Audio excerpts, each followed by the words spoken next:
अगं कधीपासून तुझी वाट बघते, आलीच, बरं झालं. जेवण तयार आहे, चल जेवून घे. अगं मम्मी मला नको जेवायला, तिथे मग मंदिर आहे, तिथे आज भंडारा होता, तिथूनच मी जेवून आली. अगं भंडारा होता तर माझ्यासाठी पण घेऊन यायचं ना. अगं मम्मी तुझ्यासाठी पण आणलं असतं, पण ते एका वेळेस 2च पुरी वाटत होते.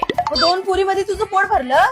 नाही, मी दुसऱ्यांदा परत एकदा लाईन मध्ये उभी राहिली. म्हणजे तू 4 पुऱ्या खाल्ल्या? 4 पुऱ्यांमध्ये माझं थोडी पोट भरणार आहे. मी तिसऱ्यांदा परत एकदा लाईन मध्ये उभी राहिली. अगं चौथ्यांदा मग माझ्यासाठी पण लाईनीत उभं राहायचं होतं ना. मी चौथ्यांदा पण लाईन मध्ये उभी राहिली, पण तेव्हा त्यांनी पुऱ्याच बंद केल्या आणि गाजर हलवा वाटत होते. अगं पुरी नाही तर हलवा तरी घेऊन यायचं ना माझ्यासाठी. मी पण हाच विचार केला, मी हलवा खाते तर घरी तुझ्यासाठी पण घेऊन यावा म्हणून. हा, माझ्यासाठी घेऊन आली तू? अगं कसा घेऊन येणार, ते हलवा फक्त एकदाच वाटत होते. परत मागायला गेले तर ते बोलले नाही देणार, एकदाच मिळणार हलवा.